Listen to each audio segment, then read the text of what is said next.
Здравейте, аз се казвам Гърмян Газибаров, на 25 години, от град Вятово. Преди доста време имах оргазъм. От предишния епизод на Дързост и красота. Ашко Осон, сега никой не си мисли, че харесаш рап и че си олигофрен. Ще ми трябва друга стратегия. Сетих се, предлагам ти да се смениш самоличността. Да!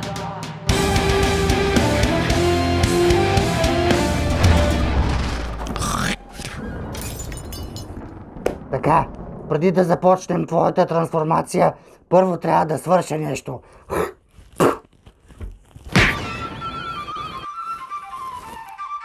Ай, как тъй като ми би шамари, всеки път ми поникват повече косми? Не дей задава интересни въпроси, ще спойлнеш сторилайна.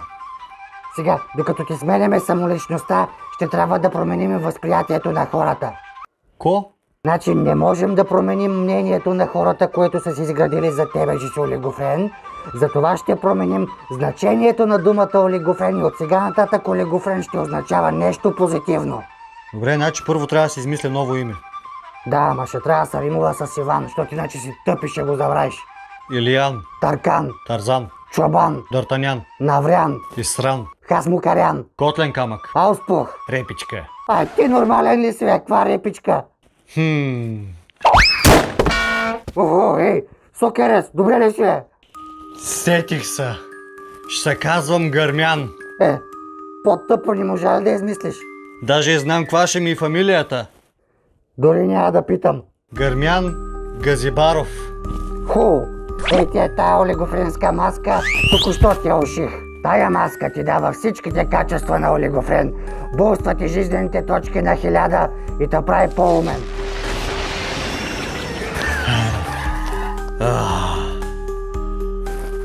Ох, котя! Мисля, че трябва да променим нещо. Машала! Значи сега, Григорче, опитваш се да кажеш, че с тези супер сили най-накрая ще успея да си избърша горната част на газа. Да, и моя също. Супер! И чувствам, че точно това ми е нужно, за да трансформирам думата олигофрен в нещо позитивно. Шукар, и как смяташ да го направиш? Значи, гледай сега. С силата на тази маска създавам собствен продукт, който ще помогне на хората да преоткрият себе си. Ей, ти! Искаш да си по-оригинален, по-лъчезарен, по-интересен, по-гениален, по-отдаден, по-фокусиран, по-работлив, по-енергичен и по-независим? Вземете Олигофрен. Чисто новият анален лекарствен продукт без лекарско предписание. Олигофрен подпомага кръворозяването на мозъкът и задните части. Подобрява паметта и намаля болките в тазът и кръста след бясно мятане на гюбеци. Олигофрен увеличава имунитетът на мозъчните клетки и ги кара да умират 10 пъти по-бавно, докато слушате песни на Фики. Олигофрен се приема чрез анусът, след което тялото ви го абсорбира. Олигофрен. Хапчето за газа. Лекарствен продукт без лекарско предписание за възрастни деца над 0,8 години. Преди употреба прочетете листовката. Такива тениски ще бъдат пуснати в продажба в първия ден, в който направя концерт на живо. Следете ми клиповете и очаквайте кога ще обявя музикален концерт. Браво, Гърмяне, това много ми хареса. Ашко Осон. Григорчо, какво следва сега? Сега трябва само да тестваш той хапче, да видим дали ще работи правилно. Че аз вече го тествах върху себе си, бе. Ето вижте. Здравейте, аз се казвам Гърмян Газибаров, на 25 години, от град Вятово. Преди доста време имах оргазъм. Бях отблъскващ, разсеян, глупав, антисоциален, замаян, абсурден и мързелив. Но откакто разбрах за съществуването на олигофрен, вече от 6 години насам нямам нито един оргазъм. Олигофрен ми помогна изцяло да забравя за съществуването на оргазма и да спра да съм такъв идиот. На никой не пожелавам да има оргазъм до края на живота си. И сега това е възможно с помощта на олигофрен. Един олигофрен държи доктора далеч от мен.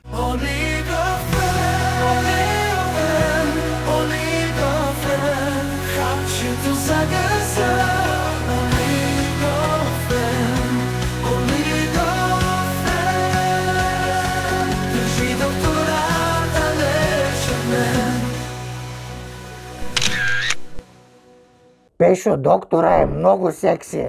Браво! Кефиш маша. И сега единствено остава да изпратиш тестови мостри на хората, за да видим дали олигофрен им действа и дали са доволни. И затова съм се погрижил. Скъпи драги олигофрени, изпратих олигофрен на всички вас в Инстаграм и ви казах да изпиете по един олигофрен и да ми пишете, ако случайно имате някакви допълнителни въпроси. И се оказа, че всъщност вие имахте много добри въпроси. Затова сега ще отговоря на всички тях. Расте ли моркова? Розов ли ти е? Как ти е хуй? Какъв цвят е синьото? Пърди ли по... Штрака ли мидата? Как да измия вода? Секс? Как се казва, Иван? Ще! Ако баща ти е конструктор, какво шибаш ти? Как е номера на 112? Крема сиренето, крем ли е или сирене? Искам да ви представя шампионът на най-олигофренските въпроси. Как крушката не се яде, а крушата се яде? Как да се свържа с мозъка си? Може ли да се почеша? Как се кашля през ушите? Какво е какво? Какво е защо? Как да задам въпрос? Този човек току-що спечели безплатна тениска олигофрен. Ще му бъде подарена в първия момент, в който ги пусна в продажба, в денят, в който направя концерт на живо. Само да ти напомня да си абонираш гъза за моя, за да станем двама. Някой реши да зададе гениалния въпрос: колко струни има 7-струнната китара? Не знам, нека проверим. Айде, бройте с мене. 7-струнната китара има една струна. Всички 7-струнни китари имат всъщност една струна. Ти обичаш ли да пиеш бензин? Пия само греен бензин, опитайте, няма да съжалявате. Колко зъба има охлювът? Около 14 000. Slayer или Baby Metal? Значи харесвам Baby Metal и Slayer. Slayer са яки, бих ги еба. Когато сапунът падне в банята на плочките ли стават чисти или сапунът мръсен? Значи истината е, че аз всъщност не знам какво е сапун. Виждал ли си Хитлер? Казах ви, че не знам какво е сапун. Защо не мога да летя без парашут? Как да не можеш? Можеш? Пробвай! След новия апдейт от 2012 вече всичко е възможно. Ако си резна маркуча между краката, ще порасне ли нов? Да бе, пробвай, ще видиш. Кога ще е 31 февруари, че още чекам да се родя? Идей се ражда, стой си там. Стой си там на топло и на мокро, на майка си опу. Има ли кърви? Разбира се, че има кърви. Я гледайте как си отцапал маската с кърв. Явно е много кървожаден. Григоре! Оу! Аз съм на майка ти отгоре.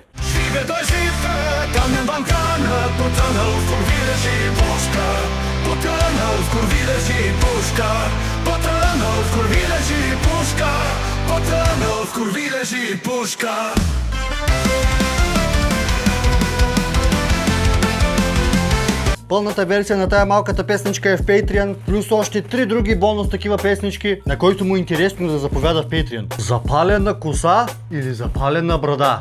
Огън от любов, най-щастливия пожар, и в единствен миг, що ми спепели. Бреде. Между другото мирише на опърлена свиня. Небето какъв цвят е? Откъде да знам, аз никога не излизам от дънджана. Кога ще се къпеш с класа? Значи аз лично с моя клас не съм се къпал, откакто се дипломирах в 4-ти клас. Обаче си спомням, много хубаво се къпахме в общата баня на 4-ти клас, училище Соло Васил Левски, град Вятово. Възможно ли е да си го лампа сам?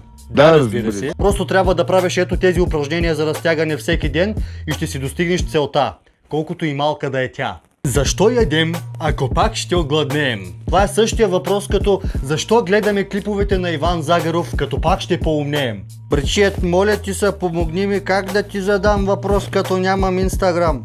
Значи, много важно нещо. Първо, триеш си Инстаграм, после си изтриваш TikTok и Facebook, абонираш се за този YouTube канал, отабонираш се от всички останали канали на тая платформа и така ще си решиш проблемите. И това се отнася за всички. Искаш ли бартер перце за китара срещу някой от твоите китари?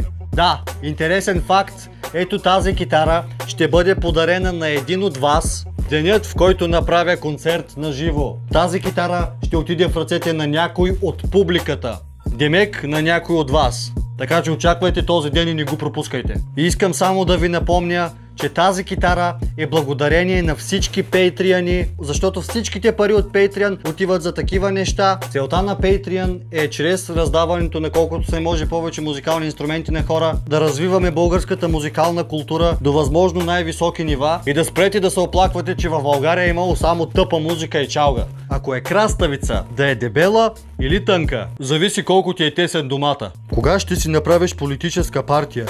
Той сигурно ще прави някакви политики. Никога! Никога! Шваби ми взе гумите от устата. Какъв е звукът на умираща хлебарка? Кой е най-красивият цвят от азбуката? Горе или изток? Значи колебая се между червено-юг и северо-синьо. Моля ви, помогнете ми да реша в коментарите.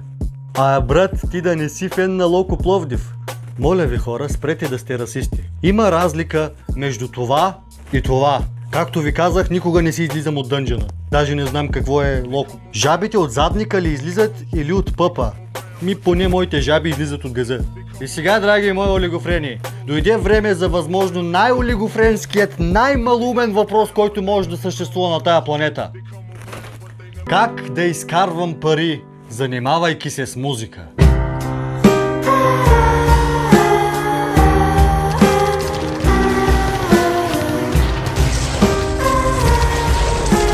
Ако това видео събере 800 харесвания, ще направя метал кавър на Лили Иванова. Китара без струни. Чок, Гюзел. Сега не ти остава нищо друго, освен да продължиш да правиш още по-олигофренски клипове. Каква гениална идея, Григорчо. Каква гениална идея. Знаеш ли, че за да направиш дъбстеп са ти нужни само тези 3 лесни стъпки? И не, нямам в предвид трапа на баба ми. Първа стъпка, вземате един миштрофон.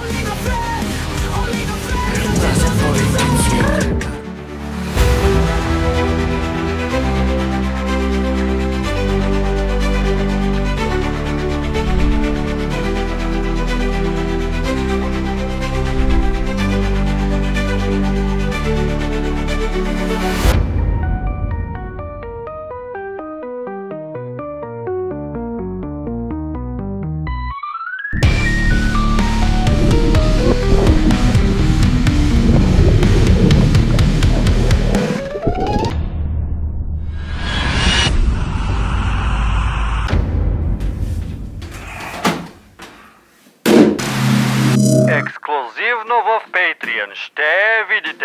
В момента, ако забелязвате как ръцете са ми зад мене, зад гърба ми, това е защото зад себе си държа дистанционното на дрона, в което трябва да натискам ето това нещо нагоре и това нещо надолу, за да може дрона хем да се издига, хем да се отдалечава от мене и да създаде този ефект.